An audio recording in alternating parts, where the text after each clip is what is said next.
پر ایک اعتراض یہ بھی ہوتا ہے کہ شیعہ دیر سے روزہ افطار کرتے ہیں، تو آئیے دیکھتے ہیں کہ قرآن حکیم میں اللہ سبحانہ و تعالیٰ نے روزہ افطار کرنے کا کیا وقت بتایا ہے۔ سورہ بقرہ کی آیت 187 میں ارشاد باری تعالیٰ ہے ثم اتموا الصیام الی اللیل، اور روزہ مکمل کرو رات ہونے تک، یعنی جب رات کا اندھیرا چھا جائے، جب رات داخل ہو جائے اس وقت روزہ افطار کرنا ہے۔ یعنی روزہ مکمل ہونے کا تعلق سورج ڈوبنے سن سیٹ سے نہیں ہے، بلکہ رات کا اندھیرا ہونے سے ہے، اور دنیا کی کوئی سائنس اور کوئی عقل یہ ثابت نہیں کرتی کہ فقط سورج ڈوبنے پر رات کا اندھیرا ہو جاتا ہے۔ اب یہ لیل کون سا وقت ہے جس کو قرآن بیان کر رہا ہے؟ یہ بہت اہم مسئلہ ہے، کیونکہ اگر قرآن کے بتائے ہوئے وقت سے پہلے آپ نے روزہ کھولا تو یاد رکھیے روزہ باطل ہو جائے گا۔ آج تو آپ کے پاس ایسے معتبر ذرائع موجود ہیں کہ جس سے آپ کو افطار کا صحیح وقت معلوم ہو جاتا ہے، لیکن لیل کو پہچاننے کا کرائٹیریا یہ ہے کہ جب سورج مغرب میں ڈوبتا ہے تو اس وقت مشرق کی طرف آپ دیکھیں کہ ریڈنس نظر آتی ہے، اور مشرق کی طرف پیدا ہونے والی یہ سرخی جب انسان کے اوپر سر سے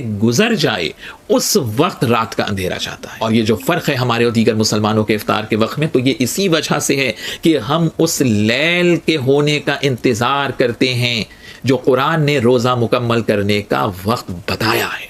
یہ بھی یاد رکھیے کہ جو روزہ افطار کرنے کا وقت ہے یہی مغرب کا بھی اول وقت ہے۔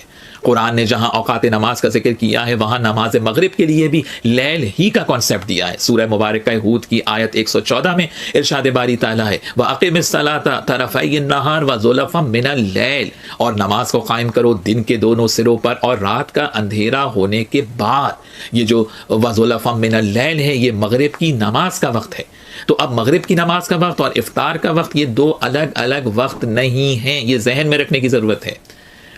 یعنی اول مغرب کا وقت بھی رات کا داخل ہونا ہے اور افطار کا وقت بھی یہی ہے کہ جب رات کا اندھیرا چھا جائے، اور ان دونوں کو قرآن نے لفظ لیل سے بیان کیا ہے۔ افطار کے وقت کا ذکر سورہ بقرہ کی آیت 187 میں ہے، اور وقت اول نماز مغرب کا ذکر سورہ ہود کی آیت 114 کے اندر موجود ہے۔ اب نماز مغرب اور افطار دونوں کا جب وقت ایک ہی ہے تو اب پہلے کون سا کام کریں؟ تو پہلے افطار کر کے آپ پھر نماز مغرب پڑھ سکتے ہیں، مگر سب سے بیسٹ یہ ہے کہ پہلے نماز مغرب پڑھیں اور اس کے بعد روزہ افطار کریں۔ میں نے بتا دیا یہ ڈیلے 25 سے 30 منٹ کا ڈیلے ہے، 8 سے 10 منٹ کا ڈیلے کوئی ایشو نہیں ہے۔ اور اس کو سائملٹینیس کنٹراسٹ جو ہے حدیث وہ جو یہ چھپاتے ہیں، یہ چوتھی حدیث سن لیں، یہ آج آپ لے جائیں تحفہ، اس کے بعد انشاءاللہ کوئی احتیاط والے معاملے میں مسئلہ نہیں کرے گا۔ یہ چوتھی حدیث بھی حق 4 کتابوں میں، 3 مین سٹریم کی کتابیں، صحیح ابن حبان میں 7491، شعیب ارنوت نے صحیح کہا، صحیح ابن خزیمہ میں 1986، شیخ آزمی نے صحیح کہا، المستدرک للحاکم میں 1518، امام حاکم نے امام مسلم کی شرط پہ صحیح کہا، اور چوتھی کتاب صحیح الترغیب والترہیب میں شیخ البانی نے صحیح کہا 1005۔ یہ 4 وہی حوالے ہیں جو چاروں حدیث کے حوالے تھے، ٹھیک ہے؟ تو چاروں وہ بھی ویسے آپ کرنا بڑا مشکل ہے، کیونکہ اس میں تو پتہ چل گیا نا کون سا ڈیلے حرام ہے جب تارے نکل آئے، 25-30 منٹ کا ڈیلے۔ اور یہ جو حدیث میں آپ بیان کر رہا ہوں جس کا حوالہ دیا، یہ بہت خطرناک الفاظ ہیں اس میں۔ آپ صلی اللہ علیہ وآلہ وسلم کو ایک خواب دکھایا گیا، آپ کو اکثر خواب کے ذریعے وحی بھی ہوتی تھی، نبیوں کے خواب سچے ہوتے ہیں۔ آپ صلی اللہ علیہ وآلہ وسلم نے فرمایا میں نے خواب میں دیکھا کہ 2 فرشتے میرے ساتھ ہیں اور مجھے کسی ایسی جگہ پر لے گئے ہیں جہاں پر لوگوں کی چیخو پکار کی آواز آ رہی ہے۔ میں نے پوچھا یہ کون لوگ ہیں؟ تو بتایا گیا یہ دوزخیوں کو عذاب ہو رہا ہے۔ پھر کہتے ہیں کہ میں تھوڑا آگے جب گیا تو ایک پہاڑی آئی، اس پہاڑی پر چلنا میرے لیے دشوار ہو گیا، تو 2 فرشتوں نے میری مدد کی تو میں اس پہاڑی کو کراس کرنے میں کامیاب ہو گیا۔ پھر میں نے وہاں پر کچھ لوگ دیکھے جو الٹے لٹکے ہوئے تھے، اپنے پاؤں کے ساتھ، پونچوں کے ساتھ الٹے لٹکے ہوئے تھے، اور ان کی باچھیں چری ہوئی تھیں اور اس میں سے مسلسل خون بہ رہا تھا۔ میں نے پوچھا کہ یہ کون لوگ ہیں؟ تو بتایا گیا یہ وہ لوگ ہیں جو وقت سے پہلے روزہ افطار کر لیا کرتے تھے، افطار میں اتنی جلدی کرتے تھے کہ ابھی ٹائم نہیں ہوا ہوتا تھا اور وہ افطاری کر لیتے تھے۔ اب یہ ہم پوچھتے ہیں یہ لوگ کون ہیں؟ اہل تشیع تو نہیں ہو سکتے، وہ تو ڈلے ہیں، ان کے تو آپ نے ڈلے والا چھاپ لگا دی، فتوا لگا دیا جو میں نے فتوا آج اتار دیا ان سے، اور ایک سنی منصف مزاج منہج والے شخص کی طرف سے یہ الحمدللہ دلائل سامنے آئے ہیں، یہ کسی شیعہ عالم کی طرف سے نہیں۔ ان پہ جو چھاپ لگائی ہوئی تھی وہ تو 25-30 منٹ والی ہے، وہ تو 8-10 منٹ کا ڈیلے کرتے ہیں، 3 منٹ کا تو حنفیوں کا بھی کیلنڈر احتیاط کے ساتھ ہوتا ہی ہے۔ اچھا یہ جو جلدی افطار کر رہے ہیں شیعہ تو نہیں ہو سکتے، اہل سنت میں سے بھی حنفی نہیں ہو سکتے، ان کے تو 3 منٹ احتیاط کے ساتھ ہے۔ پیچھے کون بات جاتا ہے؟ ہم یہ پوچھتے ہیں یہ کون لوگ ہیں جو روزہ جلدی افطار کرنے کی وجہ سے جن کو قیامت والے دن عذاب ہوگا؟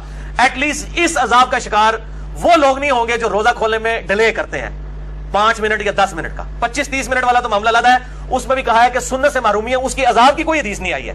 اس کے اوپر عذاب کی حدیث آئی ہے کہ جو جلدی افطار کرتے ہیں ان کو الٹا لٹکا کے عذاب دیا گیا، ان کی بانچیں چری ہوئی ہیں. ہم یہ اب علماء سے ہی پوچھتے ہیں، علماء سے پوچھ کے چلتے ہیں کہ یہ ہمیں بتائیں گے لوگ کون ہوں گے، یہ کس فرقے سے ہوں گے.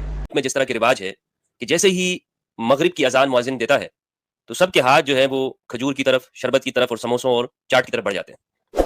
تو کیا افطاری کا وقت یہ مغرب کی اذان کا وقت ہے کہ جیسے ہی مؤذن نے مغرب کی اذان دی افطاری کر لینا چاہیے، یا اس کا وقت قرآن مجید نے رات کا وقت بیان کیا ہے؟ کون سا وقت ہے؟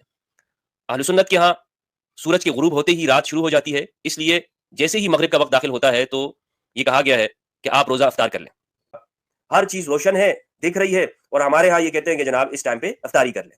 اب اس صورت کے اندر جو آج تو اس پہ امت مسلمہ کا ایک بڑا طبقہ اس پر عمل کر رہا ہے. صحیح عمل کیا ہے؟ صحیح عمل یہ ہے کہ ہمارے یہاں جو یہ اذانیں دی جاتی ہیں اس میں آپ دیکھیں کہ جو کچھ اہل حدیث حضرات وہ رمضان میں اس کو اور جلدی کر دیتے ہیں، اور جلدی کہ اس آیت کے اوپر عمل ہو جائے، لوگوں کے روزے خراب کرتے ہیں.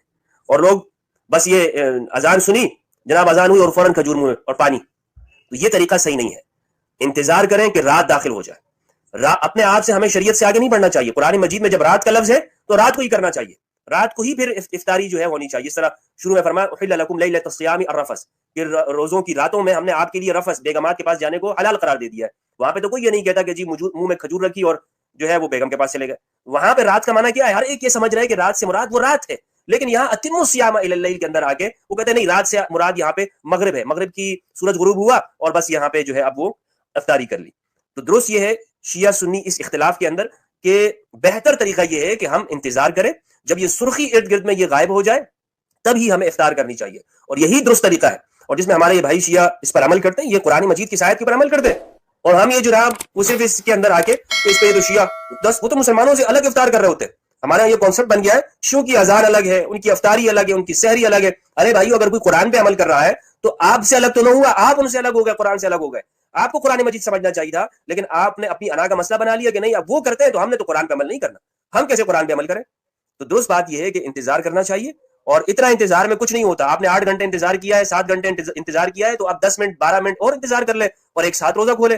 امت کے اندر ایک اتفاق بھی ہوگا اور قرآن مجید کی طرف بھی ہم قریب میں آئیں گے.